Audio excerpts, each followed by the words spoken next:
अभिनंदन। सारनाथ में आप सबका स्वागत है। बौद्ध साहित्य में इस स्थान को ऋषिपतन के नाम से जाना जाता है। यहाँ अनेक ऋषियों ने तपस्या की, योग साधना की और निर्वाण प्राप्त कर यहाँ की मिट्टी को पावन कर दिया। इसका एक और प्राचीन नाम है मृगदाव, यानी हिरणों का झुंड। यहाँ के उपवन में हर तरफ कुलांचे मारते हिरण नजर आते थे। लगभग 2700 साल पहले यहीं की पगडंडियों पर अंकित हुए थे बुद्ध के चरण चिन्ह। तथागत के चरण स्पर्श से तीर्थ बन गई थी सारनाथ की ये पुण्य धारा। इस स्थान से जहां आप बैठे हैं, बुद्ध ने अपना पहला धर्मोपदेश दिया और शुरुआत की एक नई विचारधारा की जो आज भी मानव जाति के लिए सार्थक है। तो चलिए इतिहास के पन्नों को पलटें, यहाँ की गूंजती आवाजों को सुनें और बुद्ध के कथन को अपने जीवन में उतारें।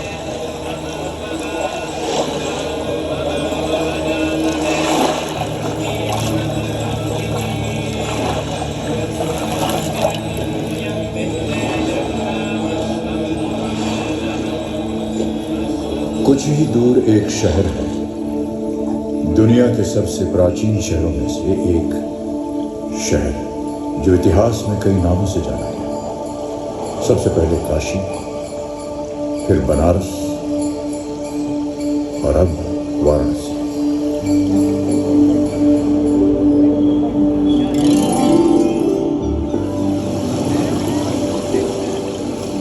मंदिरों की नगरी है ये, बाबा विश्वनाथ की नगरी। हर शाम शहर के अनगिनत घाटों पर भगवान को अर्पित संध्या आरती के असंख्य दिए जगमगा उठते हैं। आरती की ध्वनि जो मन को शांति प्रदान करती है। शहर एक अनोखा रूप धारण कर लेता है।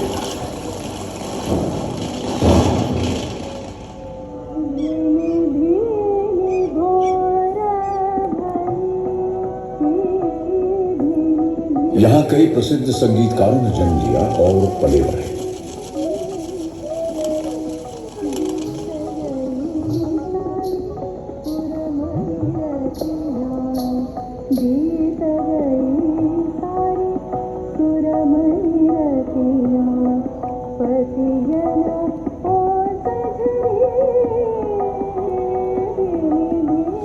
युगों से विश्व का आध्यात्मिक केंद्र रहा है ये शहर। 1916 में स्थापित बनारस हिंदू विश्वविद्यालय एशिया के सबसे बड़े विश्वविद्यालय के रूप में प्रसिद्ध है। वर्षों से जलती चिता की आग, मणिकर्णिका घाट। मान्यता है यहाँ पार्थिव शरीर का दाह संस्कार करने से मोक्ष की प्राप्ति होती है।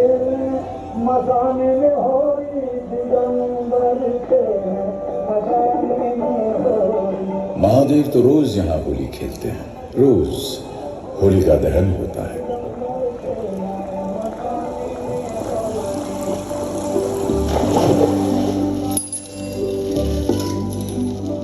जिंदगी से धड़कती उमंगें सजोई ये गलियां, यहीं तो बसा करते थे कबीर, बसे थे तुलसीदास। मनुष्य के हाथों ने बनाई ये अभूतपूर्व नगरी और वो ही शांति की तलाश है। गंगा में डुबकी लगाना, तन और मन की शुद्धि पाने, आध्यात्म की जिज्ञासा लिए यहाँ खींचा चला आता है। वाराणसी सिर्फ एक प्राचीन नगरी ही नहीं, मनुष्य और उसकी श्रद्धा का इतिहास है। ये शहर कैसे बसे, इनको बनाया किसने? इन प्राचीन शहरों में बने राजमहल, ये किले इस बात का प्रतीक है कि यहाँ राजाओं का साम्राज्य रहा होगा। उन्होंने इन शहरों का, राज्यों का निर्माण किया होगा। कुछ शासक जो इतिहास के गलियारे में खो गए और कुछ जिन्होंने इतिहास में अपनी जगह बनाई। कुछ ऐसे जिन्होंने क्षत्रिय वंश में जन्म तो लिया लेकिन योद्धा नहीं बने, राज्य की सीमाएं नहीं बढ़ाई। आज आपको सुनाते हैं एक ऐसे राजकुमार की कहानी जो जन्मा तो राजघराने में लेकिन सुख सुविधा और राजसी जीवन को त्याग आम मनुष्य के जीवन को सुधारने एक आध्यात्मिक पथ पर निकल पड़ा। कई वर्षों पहले एक शासक राजा शुद्धोदन और उनकी रानी माया देवी के परिवार में पुत्र ने जन्म लिया। ये बालक किसी महल में नहीं बल्कि एक उपवन में पैदा हुआ। लुम्बिनी उपवन में एक राजकुमार ने जन्म लिया। उसके चेहरे पर पड़ रही सूरज की रोशनी उसे एक अलौकिक चमक दे रही थी। शायद ये कोई संकेत था। ग्रहों की स्थिति समझकर ये धारणा भी बनी कि ये बालक या तो एक महान राजा बनेगा या फिर एक आध्यात्मिक गुरु। बालक का नाम सिद्धार्थ रखा गया। राजा शुद्धोदन चाहते थे कि राजकुमार समय आने पर वंश को आगे बढ़ाए और एक महान राजा बने। वो सिद्धार्थ की तकदीर बनाने में लग गए या उनका ऐसा भ्रम था। समय बीता और सिद्धार्थ 29 साल के हो गए। क्षत्रिय वंश के एक लंबे चौड़े खूबसूरत राजकुमार। वो राजकुमार जिन्होंने अपने जीवन के 29 वर्ष महल की चारदीवारी में हर संभव सुख साधन के साथ व्यतीत किए, बाहर की दुनिया से पूरी तरह अनजान। एक दिन महल के प्राचीर पर खड़े सिद्धार्थ ने नीचे देखा। उन्होंने वो देखा जो आज तक नहीं देखा था, जो शायद उनकी कल्पना से भी परे था। उनके मन में सवाल उठे, वहां क्या है? किस तरह के लोग वहां रहते हैं? किस तरह की चीजें हैं? मैं जानता नहीं, कभी देखा भी नहीं, पर देखना चाहता हूं। एक दिन चुपचाप महल से निकलकर अपने एक साथी के साथ सिद्धार्थ उस नई दुनिया में आए। यहां तो हवा बिल्कुल वैसी है जैसी हवा में हम रोज सांस लेते हैं। पेड़ और फूल भी वैसे ही जैसे नैन की बागीचों में। इस बहते हुए पानी की कलकल, इसका रंग भी बिल्कुल वही। राजकुमार को एक बीमार आदमी दिखाई दिया। सिद्धार्थ विचलित हो गए और अपने मित्र से पूछा, ये आदमी ऐसा क्यों दिख रहा है? राजकुमार, ये आदमी स्वस्थ नहीं है, बीमार है। कुछ आगे बढ़े, उन्होंने एक बूढ़ा आदमी देखा। इस आदमी की ऐसी अवस्था क्यों? इसकी उम्र हो चली है राजकुमार, काफी उम्र हो गई। आगे जाकर एक व्यक्ति का मृत शरीर देखा। ये व्यक्ति ऐसे क्यों पड़ा है? साथ बैठे लोग ये क्या कर रहे हैं? इस व्यक्ति का जीवन शेष हो गया राजकुमार। साथ बैठे लोग इसके परिवार के सदस्य हैं, शोकाकुल हैं, वेदना में हैं। जिन लोगों को मैं जानता हूं, जो मेरे परिवार के सदस्य हैं, महाराज, मेरे पिता, परिवार के अन्य लोग, वो मेरे दोस्त जिनके साथ मैं बड़ा हुआ हूं, क्या सभी के साथ यही होगा? सबके साथ? राजकुमार, बुढ़ापा तो सब पर आएगा। हम सभी कभी न कभी बीमार ही होंगे और हम सभी को मृत्यु भी प्राप्त होगी। महल के अंदर की दुनिया उन सच्चाइयों से परे थी जिनसे सिद्धार्थ का आज सामना हुआ था, उनकी दुनिया आज टूटकर बिखर गई। वो शोक में डूब गए। वो उन सभी दृश्यों के जवाब चाहते थे जो उन्होंने महल के बाहर देखे थे। उन्हें इस बात का आभास हुआ कि अभी तो बहुत कुछ देखना है, समझना है, जानना है। उनके मन की आवाज उन्हें बार बार कचोट रही थी कि वो उन सच्चाइयों के महज गूंगे दर्शक बनकर नहीं रह सकते। उन्हें उस सच्चाई को खोजना था जिनमें जीवन के जवाब छिपे थे। उस दिन के बाद सिद्धार्थ चुपचाप कई बार महल की सीमा के बाहर निकले, सच्चाई की तलाश में। उन्हें जवाब चाहिए थे। अपनी ऐसी ही एक यात्रा के दौरान सिद्धार्थ ने एक साधक को देखा जो गहरे ध्यान में लीन थे। उसकी आंखें धीरे से खुली और सिद्धार्थ की आंखों से मिली। उनके विचार जुड़े। सिद्धार्थ को उसी क्षण एहसास हुआ कि जो उत्तर वो बाहर खोज रहे थे वो तो उनके भीतर ही थे, उनके स्वयं के अंदर। उनका निश्चय आकार लेने लगा। अगर आसपास के लोगों को उनके दुख दर्द समझाने में मदद करनी है तो उन्हें स्वयं इस पहलू को समझना पड़ेगा, अन्यथा उनका अपना जीवन अधूरा रहेगा। उन्हें इस बात का एहसास हुआ कि सांसारिक गतिविधियों में लिप्त रहकर सच्चाई की खोज की यात्रा शुरू न हो सकेगी। उन्हें अपने वर्तमान जीवन की सुख सुविधाओं को, रिश्तों को, महल की चार दीवारी को त्यागना होगा। एक रात सिद्धार्थ चुपचाप अपनी पत्नी, पुत्र और महल को छोड़कर विलासिता और सुखों से भरे जीवन को त्याग कर एक साधक बन गए।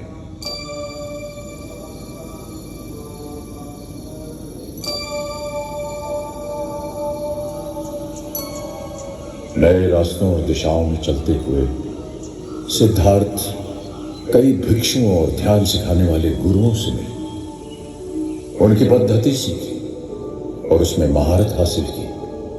वो गहरे ध्यान में लीन होते गए। एक आश्रम में 5 भिक्षुओं के एक दल ने उन्हें ध्यान की इस अवस्था में देखा। उन्हें लगा कि ये व्यक्ति बुद्ध बनेंगे और यदि इस प्रक्रिया में वो उनके साथ रहे, उनसे जुड़े रहे, तो उन्हें भी विवेक और ज्ञान की प्राप्ति होगी। ये कौन है? चेहरे पर इतनी शांति, अपने चारों तरफ की ध्वनि से अनजान, अपनी तपस्या में लीन। इनका अनुसरण करना चाहिए। इनके साथ रहें तो हमें भी ज्ञान की प्राप्ति होगी। वो सिद्धार्थ के पहले अनुयायी बने। कौंडिन्य, महानमन, वक्त, भद्दिदय और अश्वजित, इन्होंने सिद्धार्थ का अनुसरण किया, उनकी सेवा की और ज्ञान प्राप्त किया। सिद्धार्थ की साधना चलती रही, लेकिन लगभग 6 वर्ष के बाद भी उन्हें अपने प्रश्नों का जवाब नहीं मिला। उनको एहसास हुआ कि मंजिल बहुत दूर है और समय एकमात्र जीवन काल है। वो चाहते थे कि उनके आसपास के लोग जन्म, मृत्यु और उसके बीच के काल को समझें, जीवन के सार को समझें। उनके लिए जीवन का सार एक दिए के समान था। अगर हम एक दिया जलाते हैं तो कुछ समय पश्चात वो बुझ जाता है, पर अगर हम एक दिए से अनेकों दिए जलाएं तो चारों ओर इतना प्रकाश फैल जाएगा कि प्रकाश सीमित नहीं रहेगा। वो औरों का जीवन भी रोशनी से भर देगा। सिद्धार्थ मानते थे कि बाहर के युद्ध को जीतने से बेहतर है भीतर के युद्ध को पहले जीता जाए। एक बार यदि मन की शांति प्राप्त हो जाए तो उसे कोई चुरा नहीं सकता। वैसे ही हमारे भीतर का आनंद जो परछाई बनकर हमारे साथ रहता है, हमें कभी नहीं छोड़ता। एक दिन सिद्धार्थ अपने आखिरी आश्रम से निकल पड़े, अपने आप ही इस भीतर के युद्ध को जीतने के लिए, और उनके पीछे पीछे चल पड़े पांचों भिक्षु। वे बिहार के उरुवेला नामक गांव जा पहुंचे। बिना कुछ खाए पिए निराहार रहते हुए उन्होंने तपस्या आरंभ कर दी। सिद्धार्थ अपने शरीर को कठोर यातना दे रहे थे, स्वयं को परीक्षा की चरम सीमा तक ले जाना चाहते थे। एक दिन ध्यान करते हुए सिद्धार्थ अचेत हो गए। जब होश आया, उन्होंने विचार किया कि सत्य की खोज का यह मार्ग सही नहीं था। हमारा शरीर एक वीणा की तरह है। यदि वीणा के तार ढीले छोड़ दिए जाए तो कोई स्वर नहीं निकलेगा, और यदि वीणा के तारों को कसते कसते फेंक दिया जाए तो टूट जाएंगे तार। ये सब विचार करते करते वे पास के ही गांव में एक गृहस्थ के द्वार पर पहुंचे। वहां पहुंचकर क्षीण कंठ से उन्होंने पुकार लगाई, भिक्षा दे।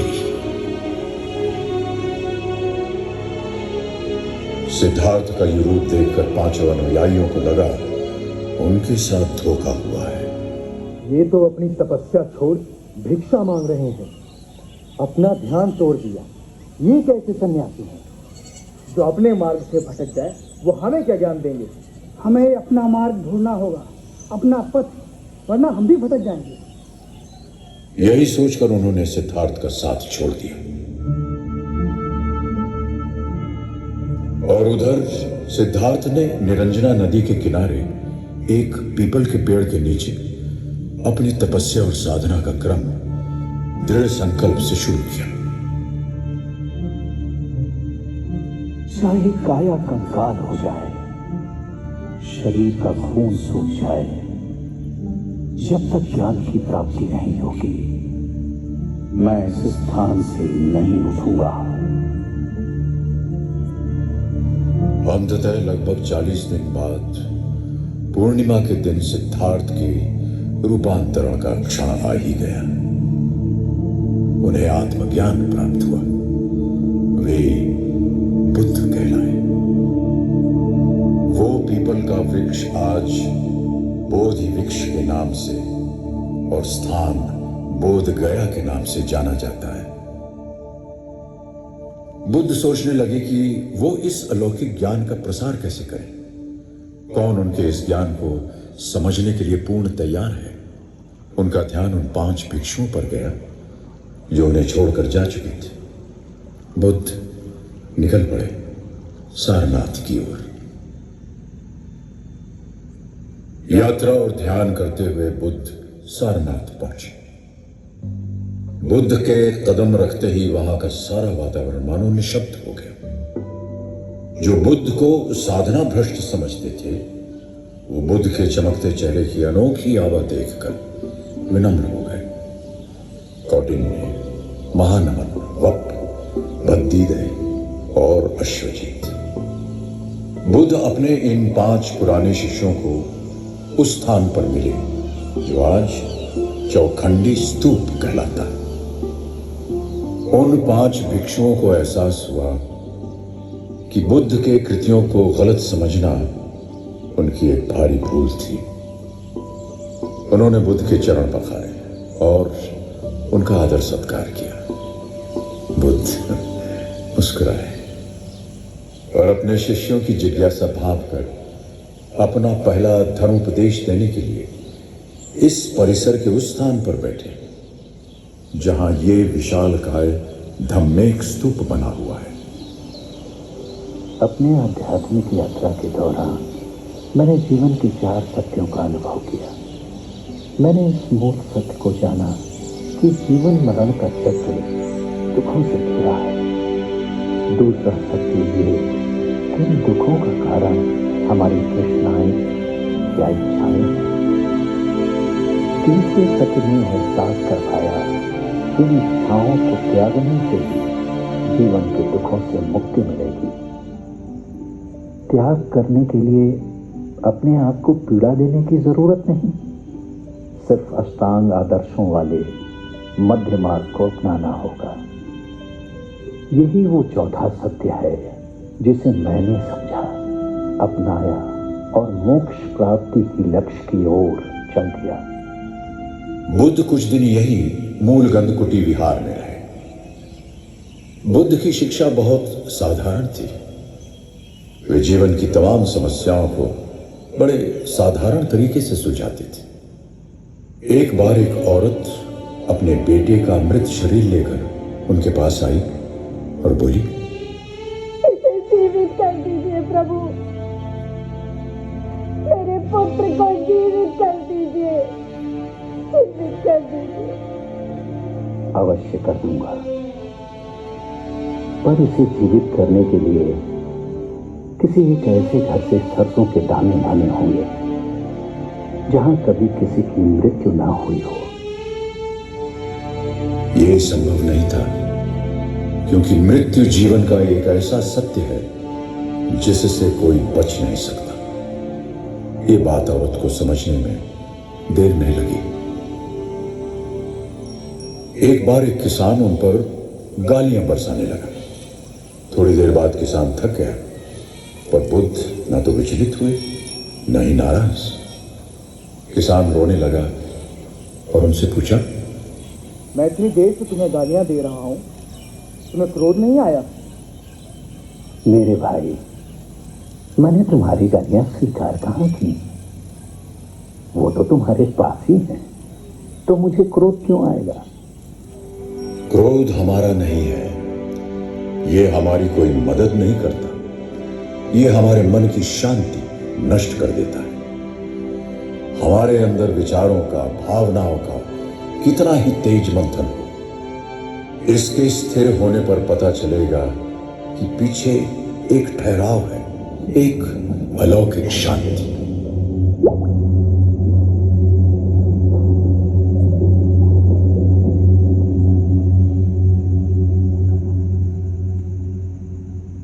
बुद्ध ने अब अपना जीवन हर तरह के लोगों को समर्पित कर दिया था। राजाओं, दासियों को, सैनिकों को, साधारण लोगों को। उन्हें लगता था ये सब आत्माएं उस मटमैले पानी की तरह हैं जिनके नीचे व्याप्त शांति है, मगर वो सब उससे अनजान है। एक तालाब में जहां लोग स्नान करते हैं, अपने वस्त्र धोते हैं, तो तालाब का पानी कैसा दिखता है? गंदा दिखता है। पर क्या तालाब का पानी गंदा है? नहीं, पानी गंदा नहीं है। पानी को थोड़े समय के लिए विचलित न करें, उसे शांत रहने दें, तो सारी गंदगी थोड़ी देर में तालाब के तल में बैठ जाएगी और पानी पुनः अपने वास्तविक रूप में दिखाई देगा, शांत और स्वच्छ। बुद्ध ने संघ की स्थापना की और अपने पहले 60 भिक्षुओं को देश की अलग अलग दिशाओं में भेजा, ताकि वो लोगों से मिले और बुद्ध के विचारों को जन समूह तक पहुंचाए। बुद्ध एक और लंबी यात्रा पर आगे बढ़ चले। उनका लक्ष्य लोगों तक पहुंचना और अपने उपदेशों द्वारा उन्हें जीवन को सही तरह से जीने की राह दिखाना। शासकों का नाम उनके शासनकाल से, उनकी जागीर से जाना जाता है। किसका कितना बड़ा साम्राज्य था, किसने कितने समय तक राज किया और कैसा राज किया। ईस्वी पूर्व 3री शताब्दी में मौर्यकालीन शासक थे सम्राट अशोक। उन्होंने कलिंग साम्राज्य के साथ युद्ध छेड़ा और विजय प्राप्त की। लेकिन युद्ध के बाद जब उन्होंने चारों तरफ विनाश देखा, उनका दिल पश्चाताप से कुंठित हो गया।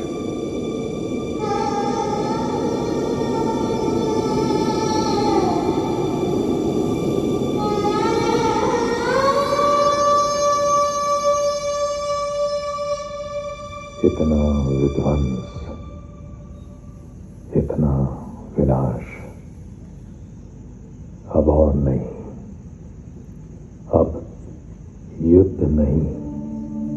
सम्राट अशोक के संवेदनशील हृदय ने अहिंसा, करुणा और मैत्री का धर्म, बौद्ध धर्म स्वीकार किया। उपासक बनकर उन्होंने धर्म प्रसार का कार्य आरंभ कर दिया और सारनाथ में बुद्ध से संबंधित कई स्मारकों का निर्माण करवाया। बाहर से जब आप यहां के इस प्रांगण की तरफ बढ़ते हैं तो थोड़ी दूर पर स्थित विशालकाय धम्मेक स्तूप आपकी नजरों से अलग नहीं होता। इस स्तूप का मूल निर्माण सम्राट अशोक ने ही कराया था।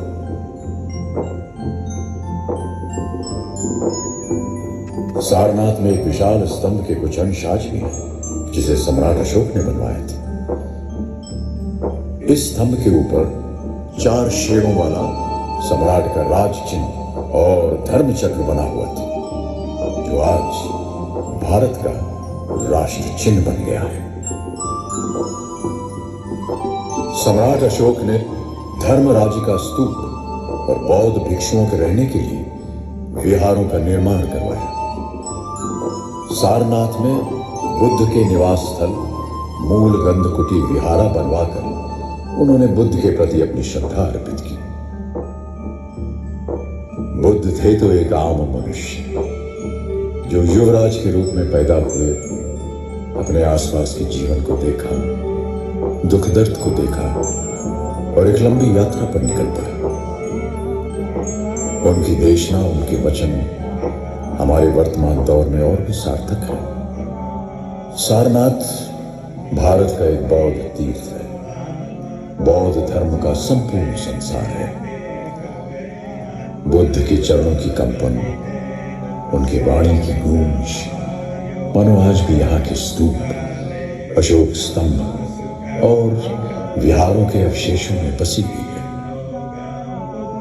विश्व का गौरव, संस्कृति का सार, सारनाथ।